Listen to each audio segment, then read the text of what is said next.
Sai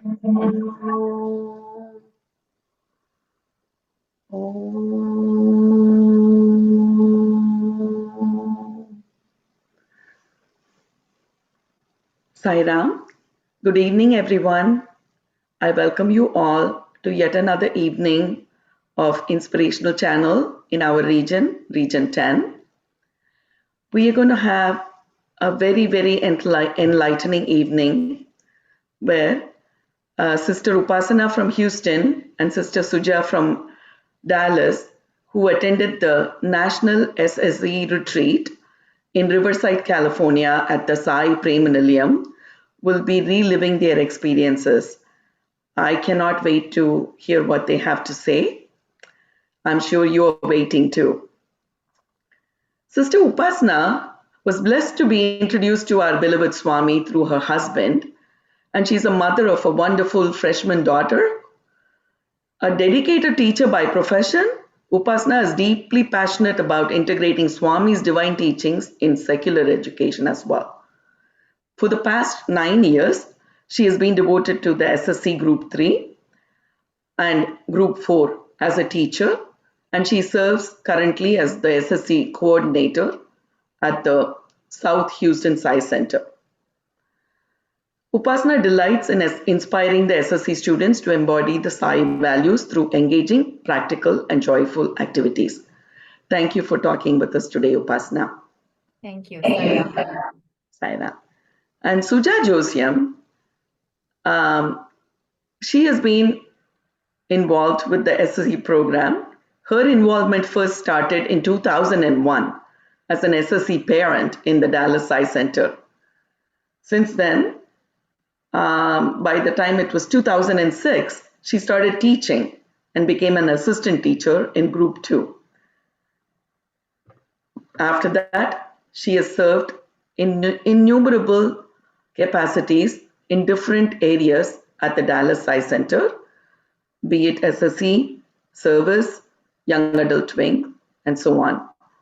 And then she has been involved at the Region 10 level. She draws inspiration from Swami's love and inner guidance. She currently serves as the Region 10 Education Coordinator. She is also co-leading the National SSE Online Resources Team since 2020, which provides resources for teachers, and she actively participates in other national teams and initiatives. So I am so very happy, Suja, that you are also part of this evening's discussion. And for those of you that are wondering, what is Sai Prema Nilayam? Some of you may know, others may find it interesting. Where is this place? In USA, Sai Prema Nilayam was purchased by the Satya Sai Society of America on October 20th, 2021, the auspicious Avatar Declaration Day. This now is supported, this society has now supported and continues to support many of Swami's projects in the USA. It's a 5013C, not-for-profit organization. It supports not just here in USA, in India, and other parts of the world as well. So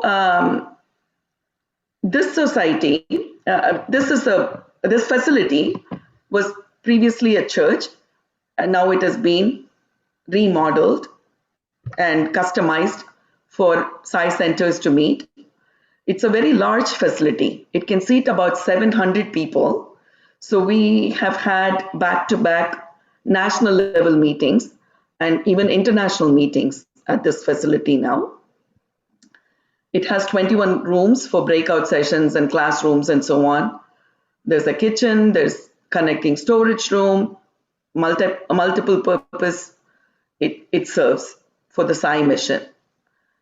It will serve Sai devotees at the local, regional, national, and international levels.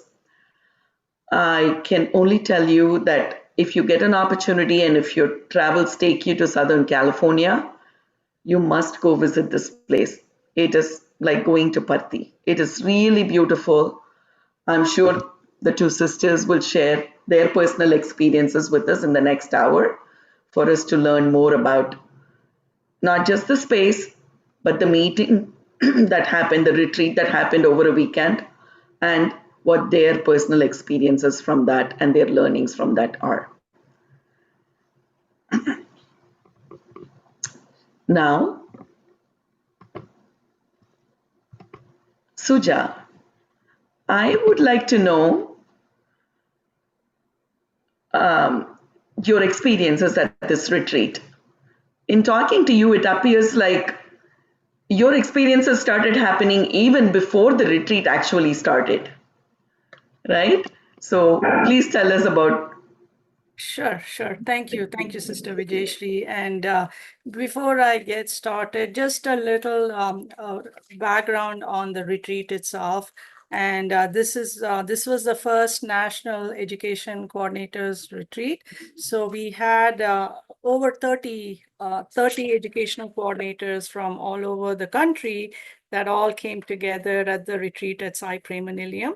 So having said that, one of the things we all had to do as we were arriving there, we all had a WhatsApp group, and Sister Aparna Murli, who is the National Education Coordinator, she will give us little teasers and just to get us all excited and as we are traveling to Sai Prema Nilayam. And one of the things that she had was I Spy, and where it says that shared pictures of Swami's sightings during travel. So it came at the right time because I was just getting ready to go. I wasn't getting ready to go to the airport, and I go to the airport, and in Dallas, it's Love Field, and that itself is love.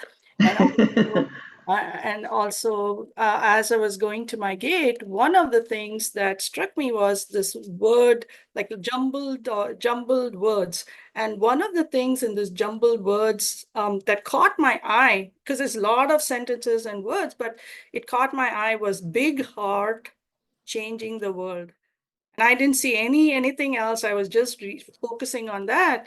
And then immediately I took a picture of that and sent it to the WhatsApp group and shared it with everybody. And sure enough, a lot of others started sharing as well. Some of them saw rainbows, some of them saw the side truck, so different things. So this was my first initiation into getting to the Sai Prema Nilayam. I love that. So many a times when I'm driving, especially if I'm feeling down or something, there'll be a truck with the like the tires, the extra tires that they keep, and the cover will say "Life is good, smile" or something. Yes. It's like Swami's telling you. Yep. And then if it says Sai, nothing like it. Yep. Yeah, beautiful. Thank you for sharing that. And how about you, Upasana? What what were your experiences as you started the retreat? Sai Ram, the beginning activity that Sister Parna had for us just brought to mind Swami's bhajan in every moment of my life. Please be with me. Wow. Swami could be seen in various forms throughout the retreat and also just getting to the retreat itself. Yeah. One moment that really stood out for me was when we arrived at the host family's home. We were met at the door by the auntie's daughter as the auntie was busy singing bhajans on an online devotional session. So we entered the house and, the house was full with Swami's bhajans. And we started to chat to the auntie's daughter in the lounge. And we noticed Swami's robe on the chair. And, I just noticed it and it took me a moment. And upon closer inspection, I noticed that there was vibhuti that had materialized on it. Even now, as I recount the incident, my heart flutters as the thoughts of how Swami is always with us, often appearing when we least expect it. So according to Auntie, the Swami's Vibhuti materialized 2 weeks prior to us getting there. And it was the first time it has materialized in the house. Oh. And she has lived in the house for 10 years. And it was so amazing that we were witnessing this firsthand. It was really an inspiring and heartwarming experience and a moment of true bliss and a sign of true blessing, to just start off our wonderful journey on that weekend. But that wasn't all. So Auntie prepared us dinner and she had us have dinner in her dining room. And there you see the next picture, which is where there is Vibhuti on Swami's frame and Shirdi Baba's frame. So it was even, materializing in her dining room. This Sai incident was a reminder that Swami is constantly present in our life and his love is always permeating, no matter where we are. We just have to notice it, like Suja did, all the way through to the retreat. What about you, Suja? Were you also staying at this family, or was there another incident that touched you? No, I was not staying at this family's house. I was staying with relatives of mine. Yeah. Okay, okay. And so, how did the retreat start? Did it start with a prayer session, or Yeah. was it all weekend long? Were you all there? So the retreat itself was on Saturday and Sunday half day. Sunday. Mhm. And it was we all got there on Saturday morning from wherever we were all staying, and it was such a lovely feeling, as if we are all getting ready to go to Parthi, or we are all getting ready to do an Ishwaramade play. That energy, that blissful energy was just unbelievable. It's so hard to explain that. And then we all get there, and then we all have breakfast, and we're all saying hi, hi, hi to everybody, Sai Ram, Sai Ram, Sai Ram. So all these Sai Rams going around, we have breakfast, and then we all sit in the prayer hall. We are doing our meditation, and just when we are going through the devotional session, electricity goes off throughout the building. Electricity completely goes off. Wow. And so nobody budged, or everybody was seated in their place. We just had some lamps on the altar, so it was just so serene, so beautiful.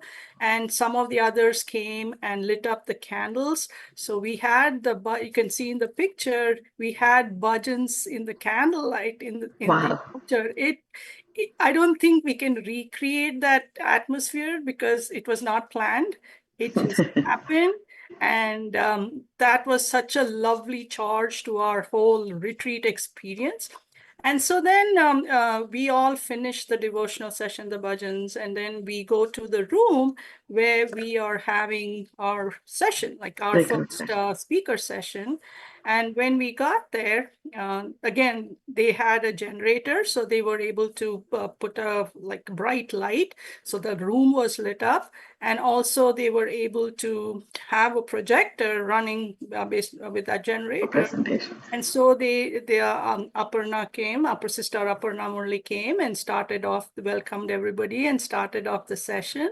And then she played Swami's video. And like I said, they had the generator, they were able to play it. And again, we don't know how long the generator would last and when the power would come back. And just as Swami's video ended, it was like when that ended, the lights came on. That timing was just impeccable. It was just impeccable. And we all had goosebumps, every one of us, and we all started clapping. And some of us were in tears, like the timing, that was what. And it's Swami's timing. And Swami says, love my uncertainty. And we love his uncertainty. And he comes and he shows us that, yes, I am there. And so we just felt so blessed with that moment. Yeah. Yes, it's Swami's uncertainty, but also you were also disciplined and you all trusted in the process. Yep. And that whole discipline was there. Yeah. And no matter there's electricity or not, Swami's program will continue. Yep. So that's why you've had such a beautiful experience. Thank you for sharing that. And how were the speaker sessions? Tell us something about that. So yeah, I think the speakers were phenomenal. Every single one of them was really phenomenal. Each one had something to share with us that just, for me, just hit the nail on the head. Like everything that I wanted to know, it was presented to me. And any doubts that I had or questions that I had were answered during those sessions. So that was really Swami always wills it, right? He always sends you at the right time for the right message.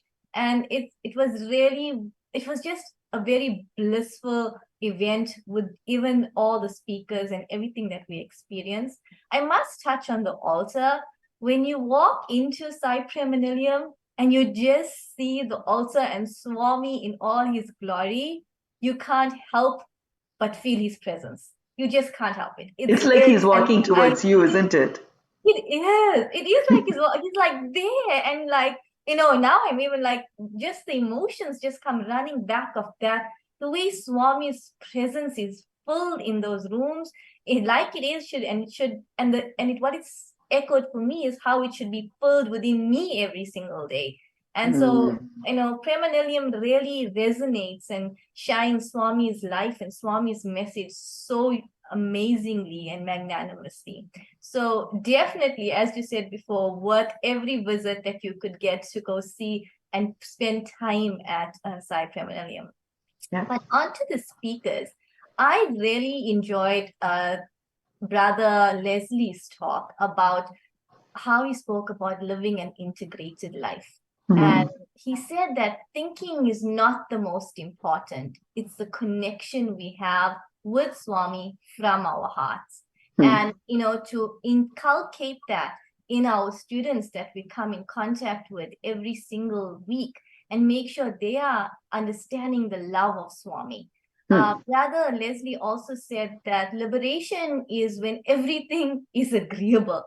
And it is when you see everything that happens as his will. And he further said that every moment is a Sai moment.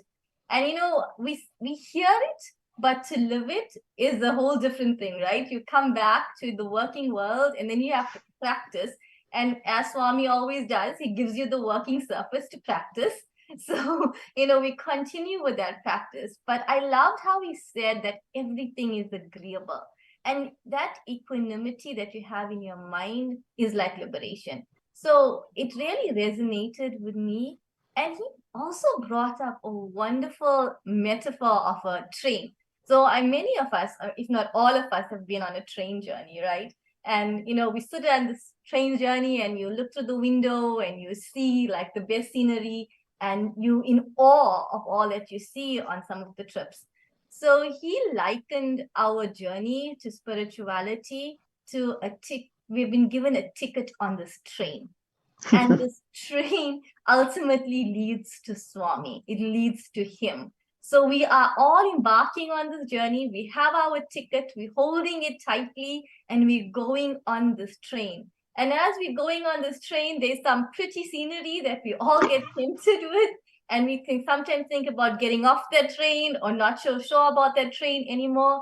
But he said that you should not get off that train. We must remember that we should not get off the train and that we should continue to practice and move towards him at a steady pace. So I thought that was a really good analogy. It's something that can really resonate with students in SSE because, they all know about trains. They love trains. And we can really use that analogy to bring the importance that children should be holding to Swami and how important it is to stay steady on our path. The journey. And he also concluded his beautiful session with telling us to teach children that Swami is their best friend. And Swami is our best friend. Friend. Yes, our best friend. And he spoke about Swami materialized a ring for him. And it was a very beautiful ring. So he always thought about, hey, how do I explain this when people ask me where I got this ring from?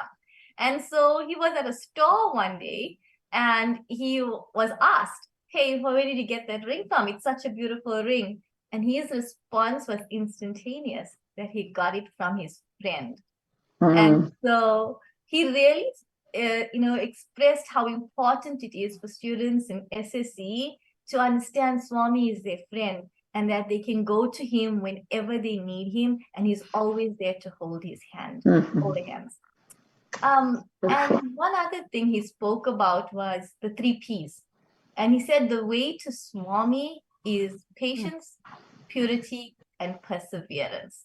So if you want to go there, you want to get to Swami, full of patience, full of purity, and full of perseverance.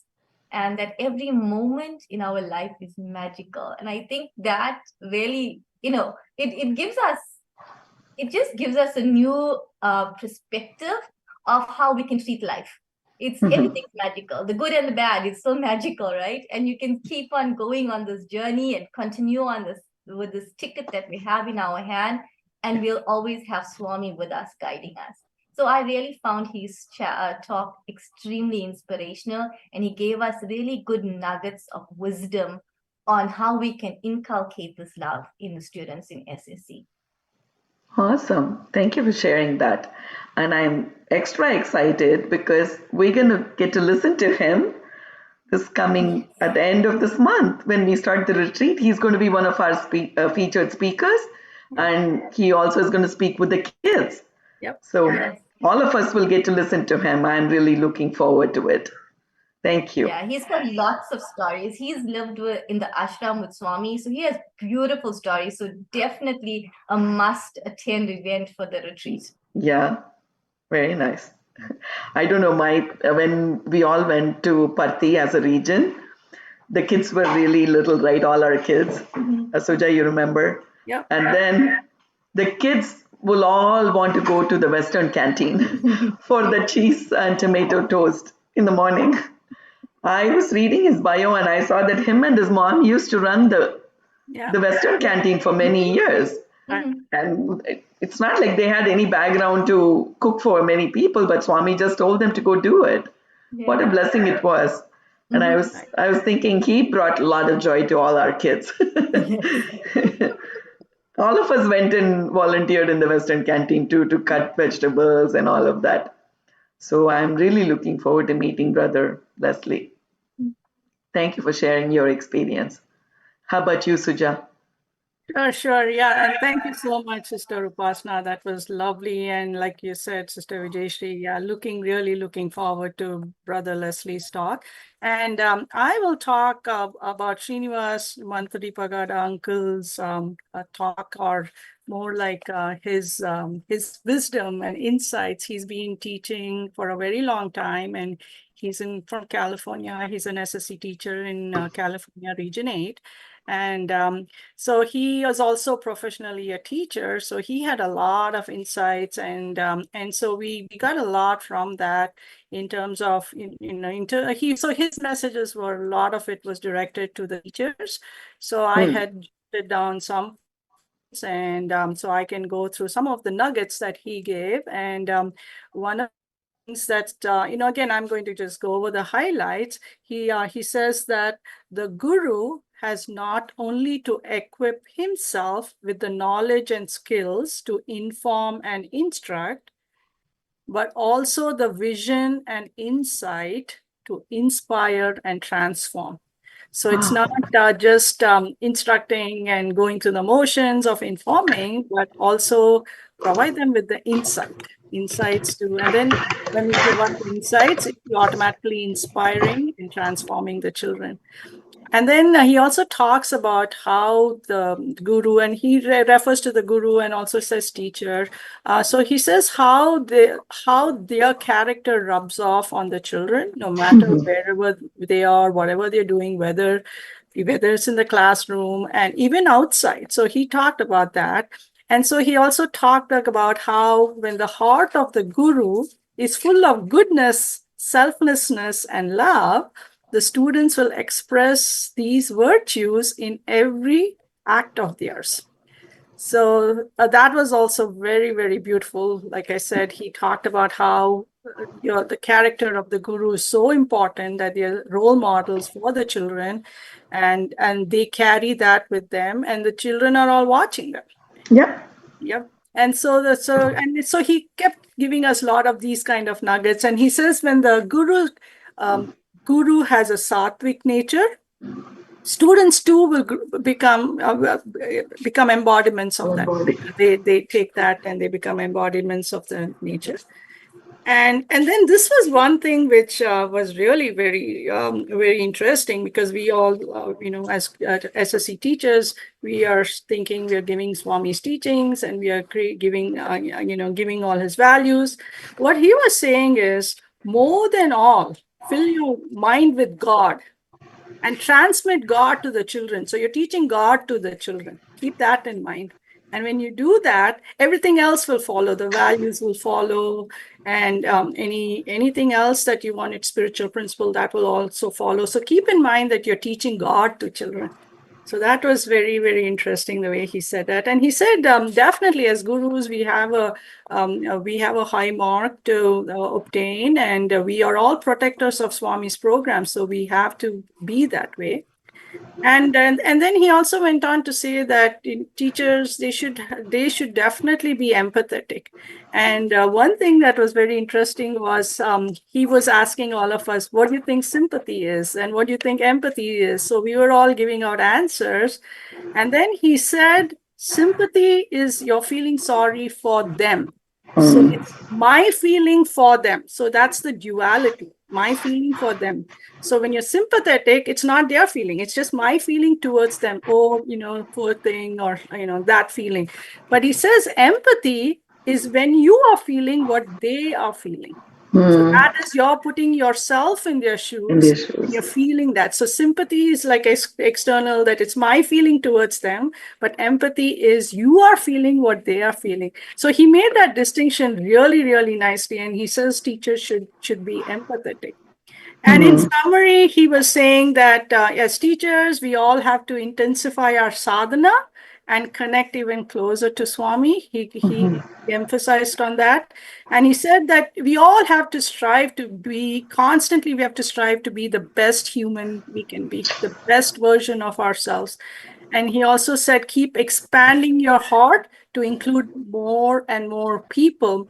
So when he was saying that, I was thinking back to that earlier I talked about that picture, big heart changing the world. So it reminded me of that, because he says you keep expanding your heart to include everybody. So I said, Swami already gave me that nugget when I was coming here. So that was a connection I had made. So those were my points that I know I got some, these were the takeaways. There were a lot of other points, but these were some of the takeaways I got from Srinivas Uncle's talk. Yeah. It's beautiful. Teachers, I mean, the SSE program is so dear to Swami. Yeah.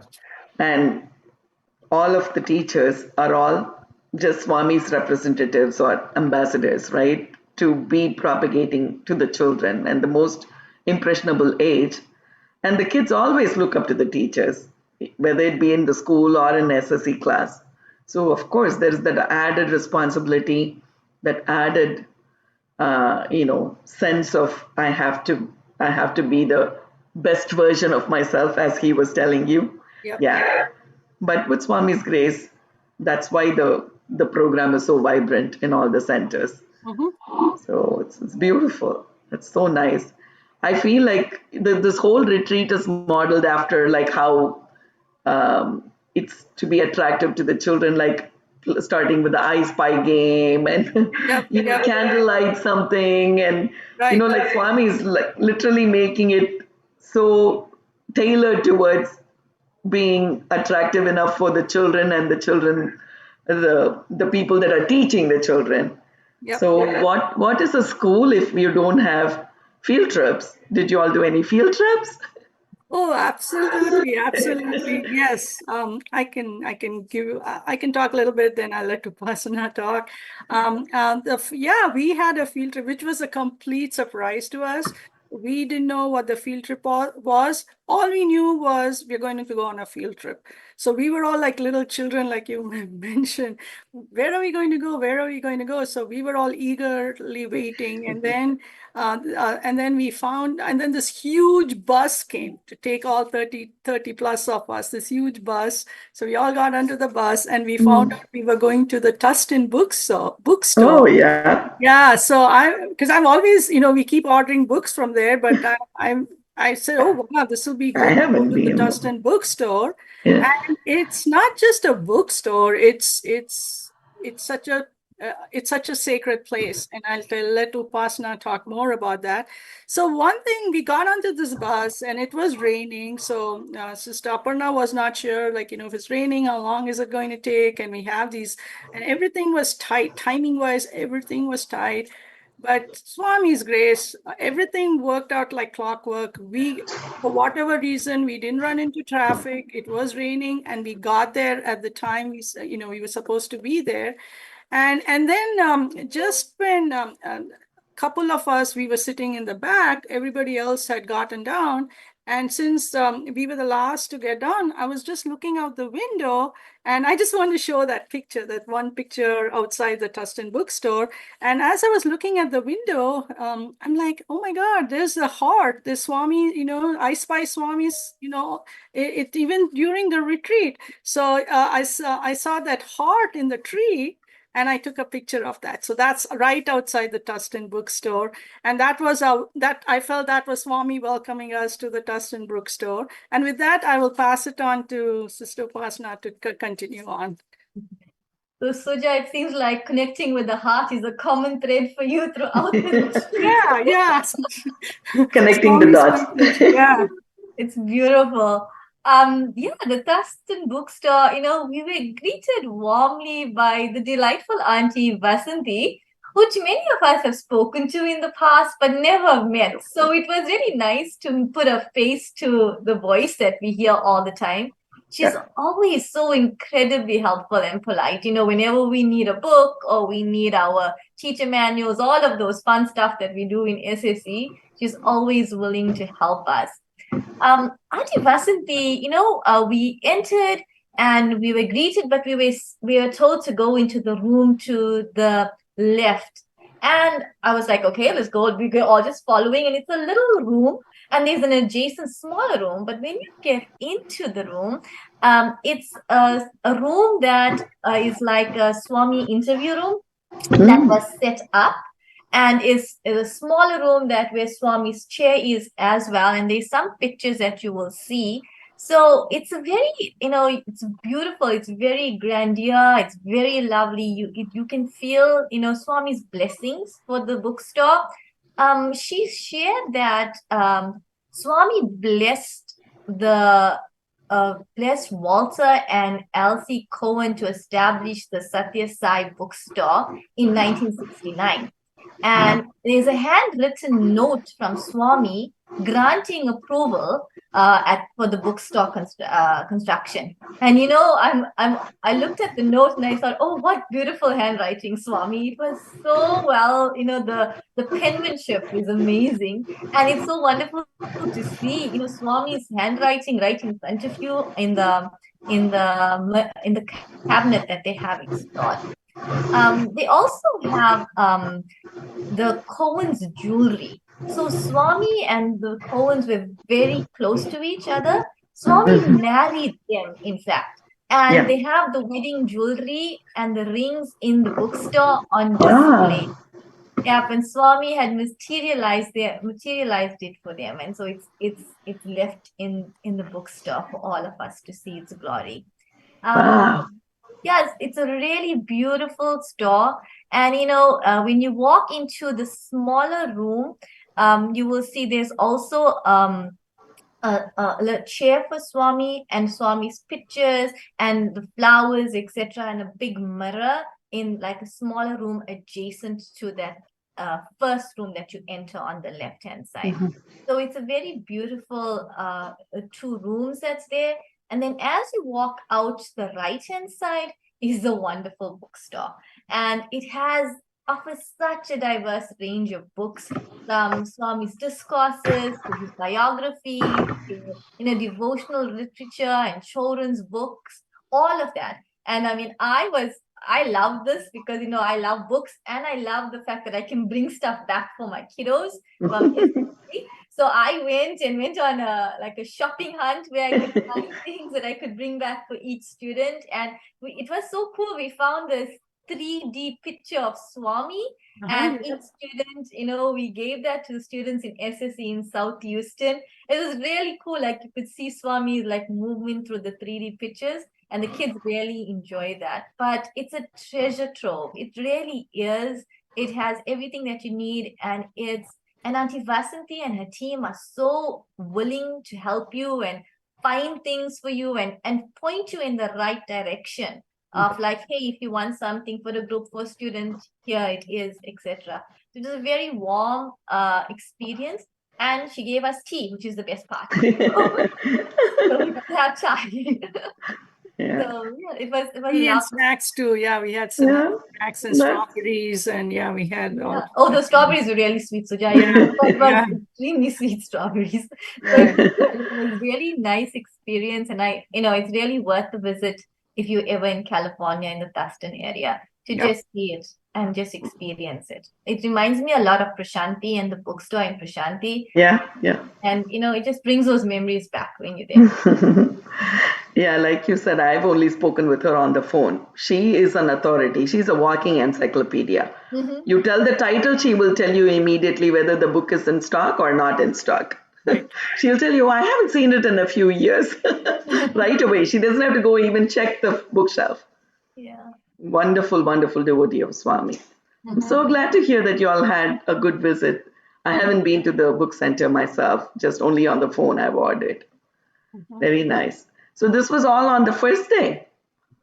This was all on Saturday. It was all on the first day. We had a full packed first Full day. day. Yeah, full day. Wonderful, wonderful.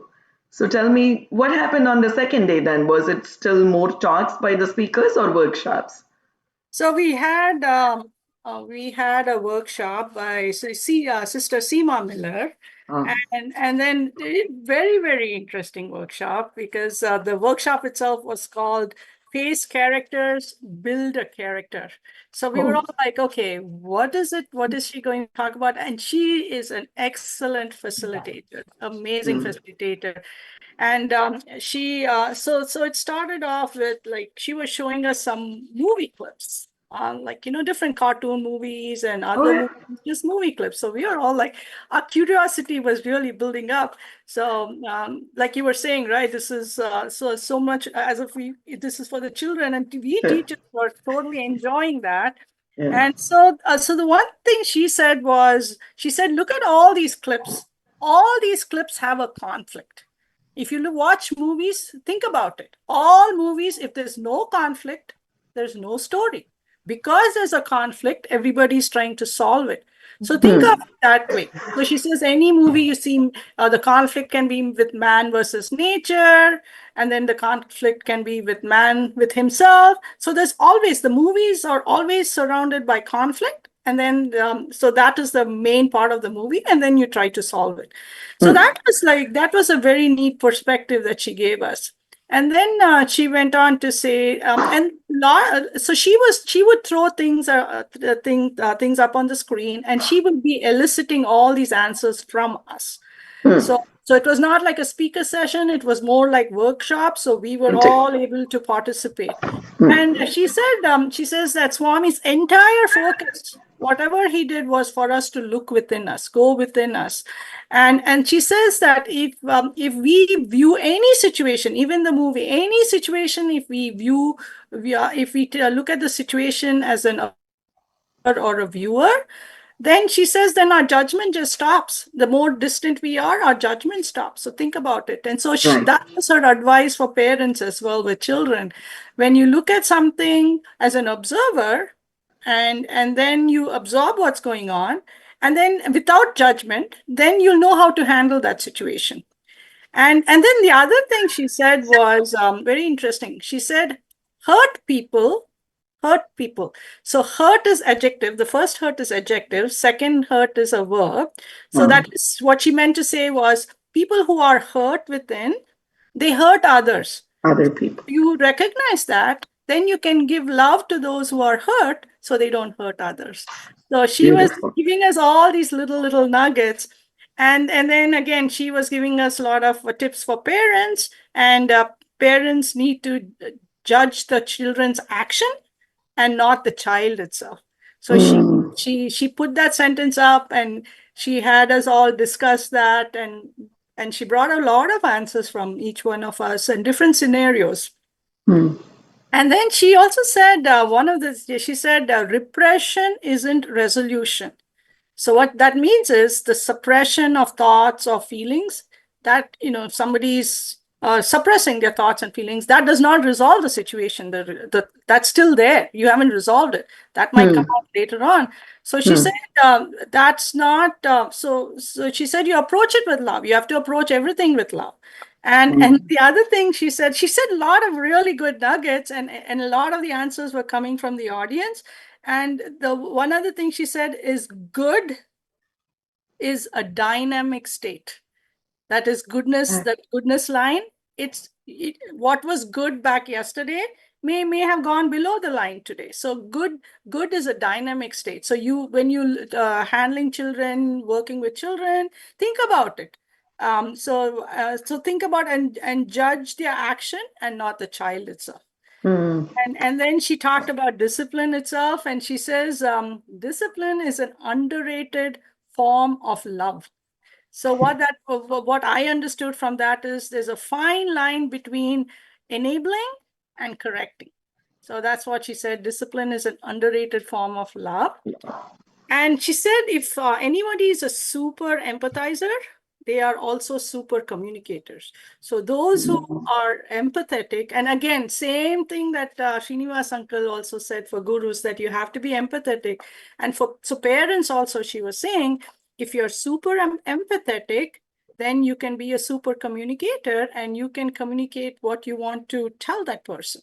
So she said, and then the other thing was, okay, the other thing I got was like, you have to be assertive without being impolite. And I know, Upasana, when we were talking, you had some insights on that. So go ahead and talk about that. No, Seema Muller was phenomenal. I just think she brought such good nuggets for reaching our kids, reaching our Hmm. students. Yeah. It was Hmm. she packaged it where it was palatable to SSE students Yeah. because it will engage them. Whatever she said just would resonate and engage with them. So I really appreciated that in her speech. But what she said was how to speak obligingly even when you can't oblige. And Hmm. I when I heard that and I was like, it's what it stuck out to me is what when I went to Disney World the very first time with my daughter.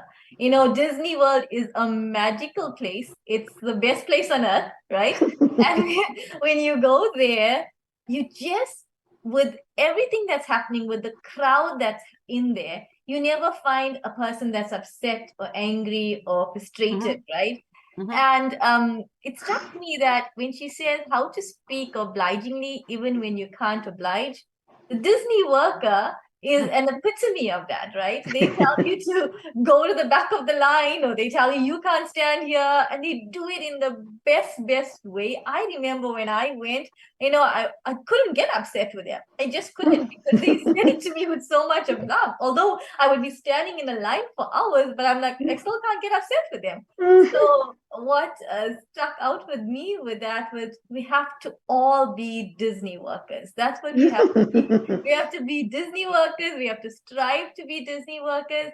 And when we meet people, because as I say, Swami always presents the working surface, no matter what, he always presents it. And you're going to face those times, and we're going to teach our children as well when they're facing those times where they don't see eye to eye, when there's conflict. How can you resolve the conflict like a Disney worker? Say your piece, but say it with a smile and say it with love and stay true to Swami's message.